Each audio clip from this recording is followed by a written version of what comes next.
This is my 1971 Plymouth Scamp, and I've got an issue with my interior lights.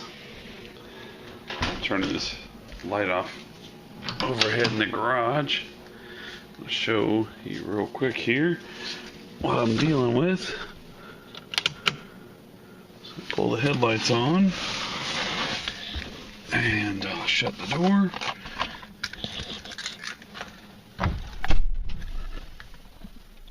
And what you'll see, or lack to see, is the dash lights. They're extremely dim. Again, I can't tell what you can see on here, but they're extremely dim, and when I try to brighten them up, it's kind of an issue here. Looks like that's as bright as they're gonna get.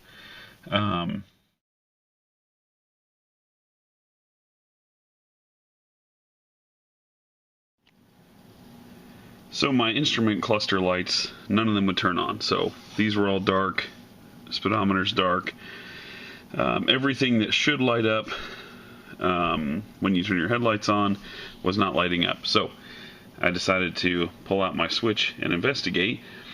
And what I did was I pulled the switch out and cleaned the contacts, sprayed some contact cleaner in there on the socket and on the switch itself, and it works. The problem is it doesn't work really well when you twist this side to side to make it brighter or dimmer. It kind of loses contact along the way. It works a lot better than it did before. Like I said before, it didn't work at all. So it's already a huge improvement just by cleaning it, but I went ahead and got a new one anyways because it was like 10 bucks and figured I'd replace it. Didn't really see anything else online on how to replace this switch, so I figured I'd make a quick tutorial here.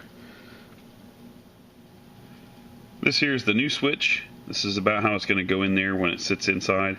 The connections on this side, that's a giant plug, just shoves right in there. You can't really mess it up. And then on the other side here is this little plunger. You're going to push that in. That's what is going to release the knob here. So when you're reaching up in there, it's going to look like this. We're going to be reaching up onto this side and pushing in this knob so that we can pull this guy out. Now I'd say before you do this, you probably want to disconnect the battery. I guess you probably don't have to necessarily, but I'm not taking any chances. So reach my arm up in here like Gumby.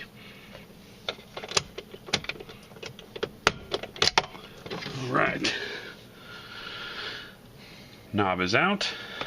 The only other thing that you're going to need are some needle nose pliers, which is the next step. Removing that guy there. So there's probably some kind of special tool that you can use for this, but I just have these needle nose pliers that have a bend to them. I'm just going to grab it and try to turn it. Of course, now it's going to. There it goes. Now once you get it started, just use your fingers.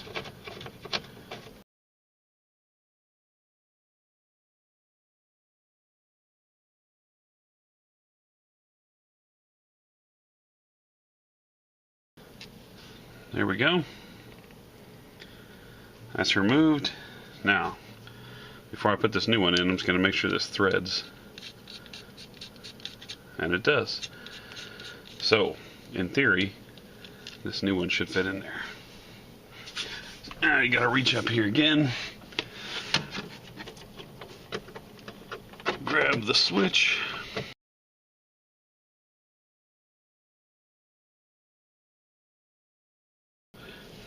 There are two little tabs.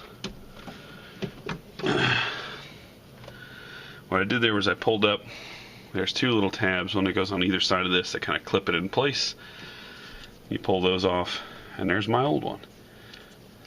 Now, like I said, it works a lot better now than it did the other day when it didn't work at all. And all I did was I cleaned each one of these contacts with a little sandpaper, hit it with some sandpaper. I also hit underneath here, I don't know if you can see that very well, but underneath here there's a little spring, kind of pulls this all together. There's a contact point there, and I hit that with my sandpaper as well, and then I sprayed it down pretty well with some contact cleaner. Again, that seemed to really do the trick. I'm going to hang on to this one as a backup since I know it works now, but I'm still going to put the new one in just to be on the safe side. Plus I already have it. So comparing the old one and the new one, everything's pretty much the same. Pins are in the same spot. The only thing I noticed about this new one that the old one doesn't have is on the back side here. This looks like an extra ground or something, so I just pulled it over and out of the way so it doesn't touch anything. I'm going to leave that alone. Now to install, exactly the opposite process. I'm going to reach up under there with this. I'm going to connect it, push the connector on, and I'm going to pull it up through and try to angle it into the hole from the back side, and then start this guy threading it in and put it back together.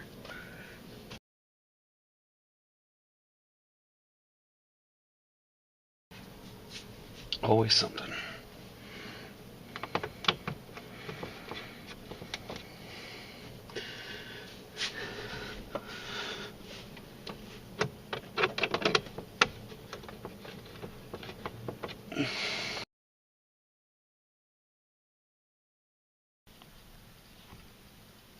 Alright, here's what it's going to look like put back together.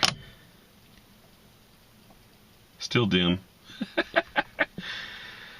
But at least now the dial works consistently all the way up and down, making it brighter and dimmer.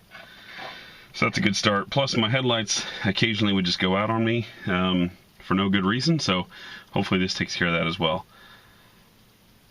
Hopefully this is an easy job for you. Took me probably 20 minutes in total. Not too bad.